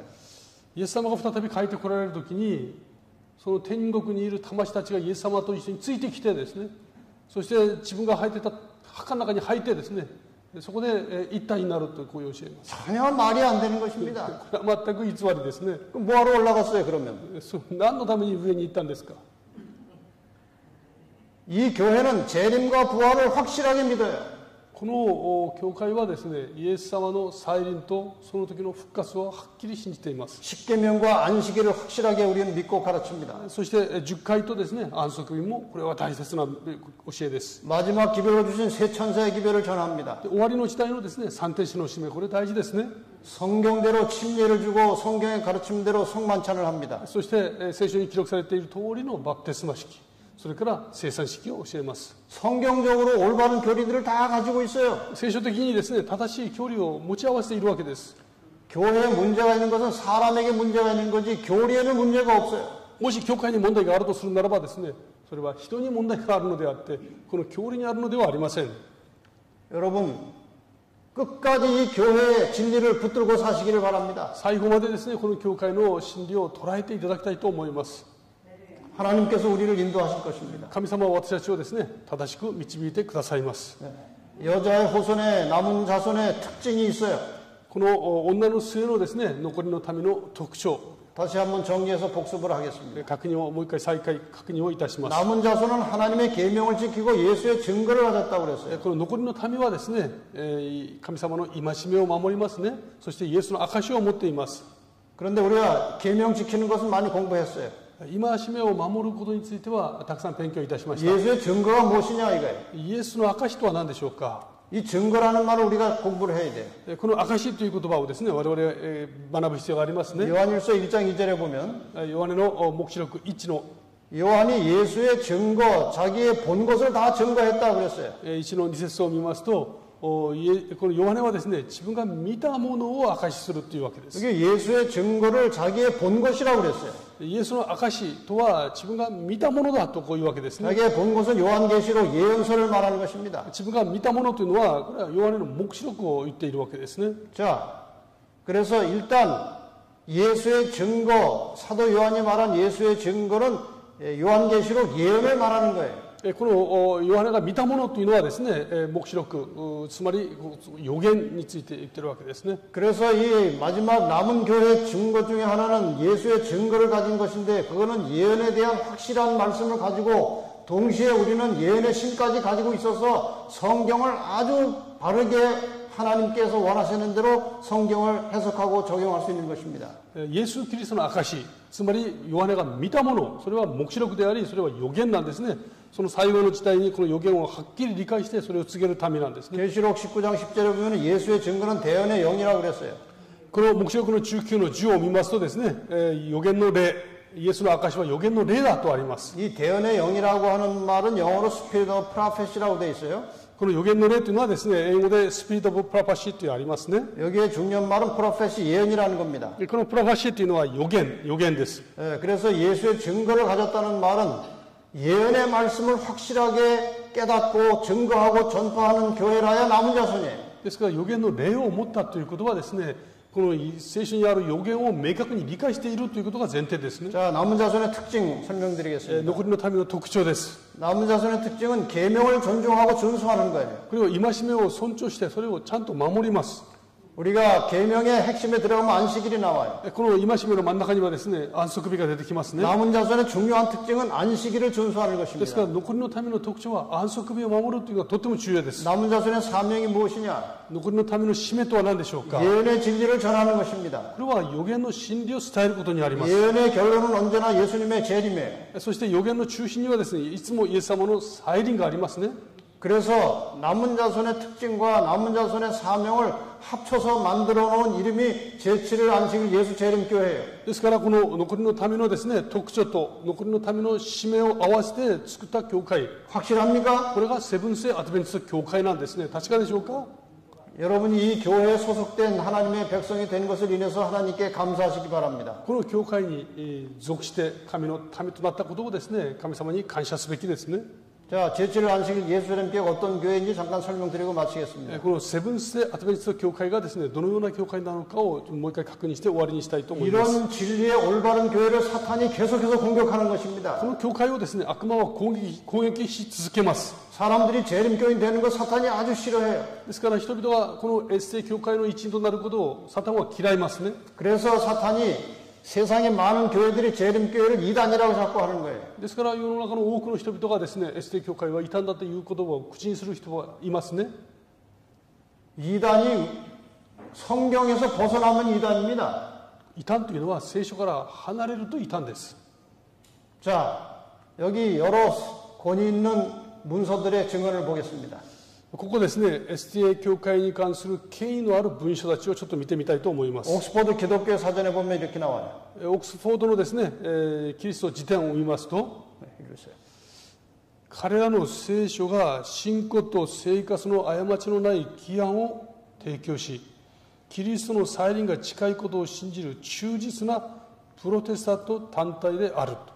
어느 종교 사전에 보면 또 이렇게 기록되어 있습니다. 宗教辞典にはですね、次のようにあります。一部のクリスチャンたちは彼らを異端と非難しているが、彼らの神学は本質的に正当である。 영국 백과사전에도 이렇게 나옵니다.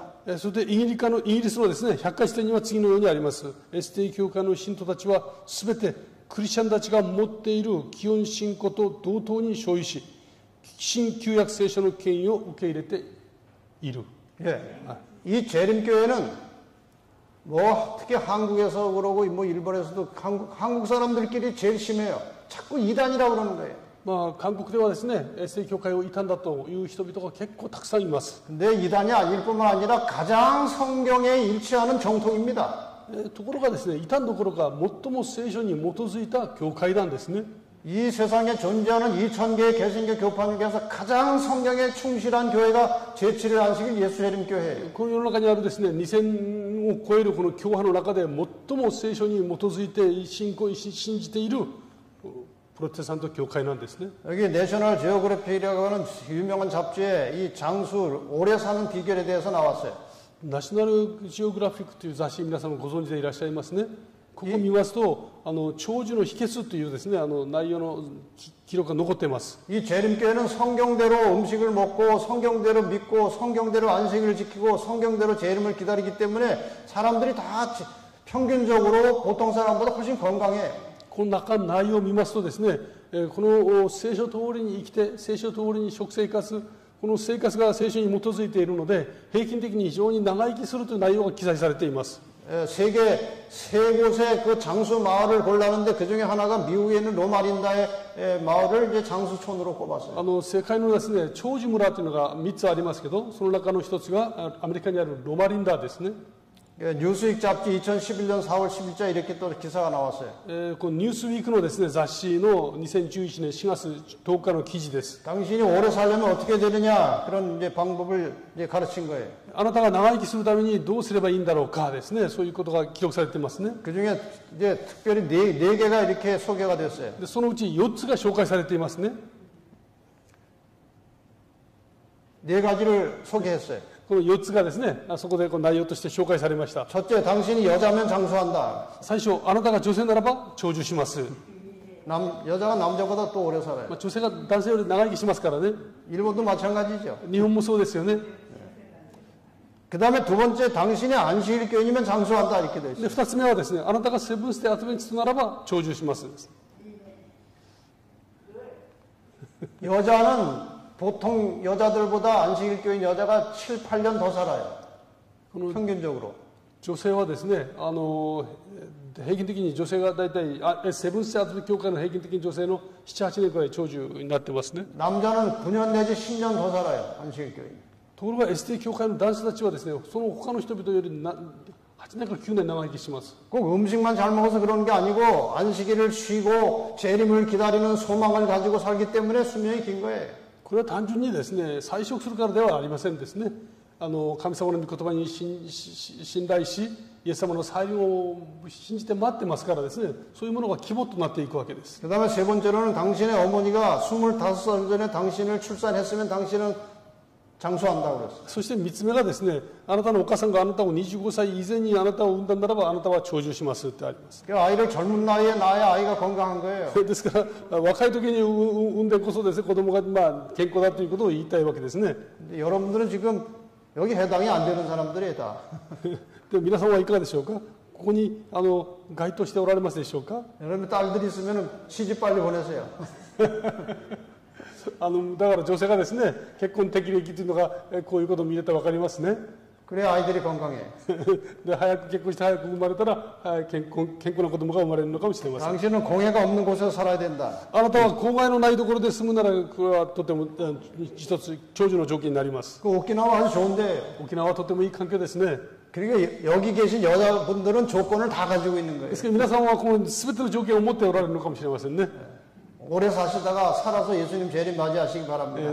長生きされて、そして生きてイエス様の再臨を迎えたら最高です。 그리고 이 재림교회는 이 기별이 중요하기 때문에 세계 모든 사람들에게 이 기별을 전해야 됩니다. ST 教会はですね、この大切なメッセージを全世界の人々に伝えています。 그래서 이 재림교회는 이 세계 여러 지역마다 이게 본부를 두고 전 세계에 복음을 전하고 있어요. ST 教会はですね、多くの箇所にこの伝道のですね、拠点を設けて全世界の人々に福音を述べ伝えています。13支部ですね。 13개의 지혜가 있어요. 세계적으로. 13の支部に分かれて福音を述べ伝えています。 일본이 어느 지회에 속해 있는지 혹시 아십니까? 日本がどこに属しているかご存知ですか？ 어디에?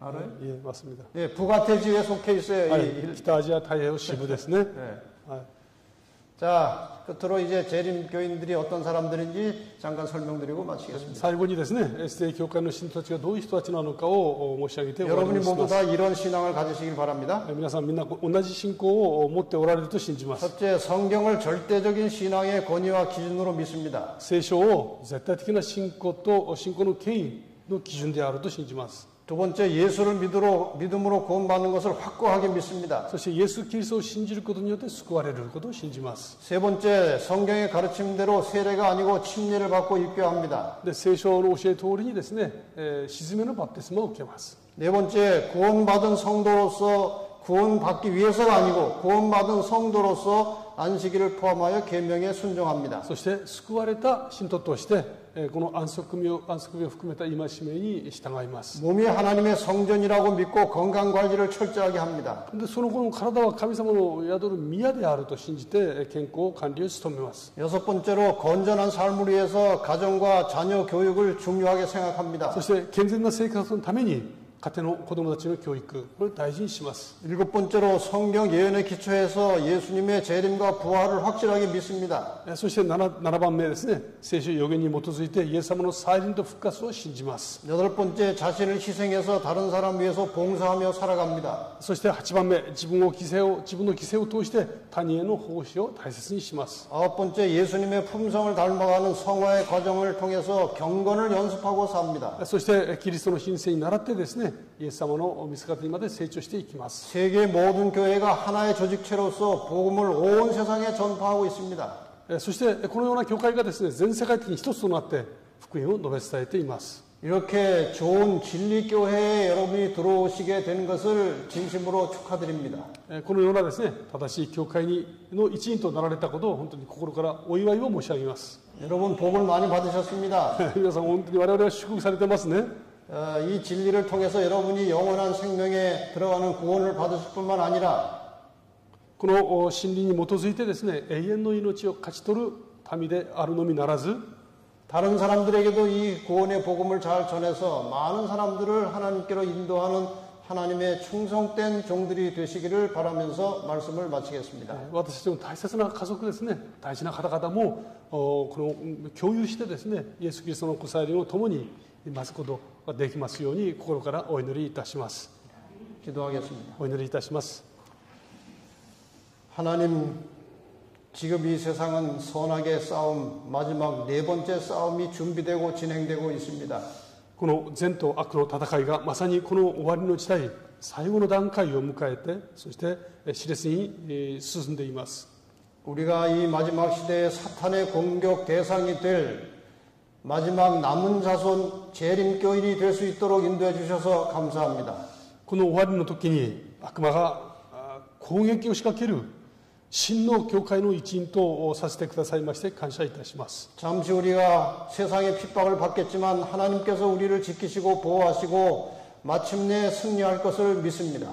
たとえこの世の中にあっていろんな攻撃や迫害を受けようとも、この信仰を持って全てに打ち勝って、そして勝利を勝ち取ることを信じます。 우리가 이렇게 좋은 진리를 믿게 되었사오니 주님 오시는 날까지 흔들리지 말고 변절치 않게 하여 주시옵소서. この正しい信仰、正しい教理を教えをいただいていますので、私たちが最後まで正しい信仰の道を歩き抜くことができますように祝福ください。 우리가 이 신앙을 잘 지키다가 주님 재림하실 때 오 주여 어서 오시옵소서 하며 주의 재림을 맞이하는 하나님의 신실한 종들이 되게 하여 주시옵소서. まもなく帰って来られる主を手に手を取って共に主よ来たりませと主を待ちわびる私たちで迎える私たちでありますように祝福ください。 예수님의 이름으로 기도합니다. イエス様の皆によってお祈りいたします。アーメン。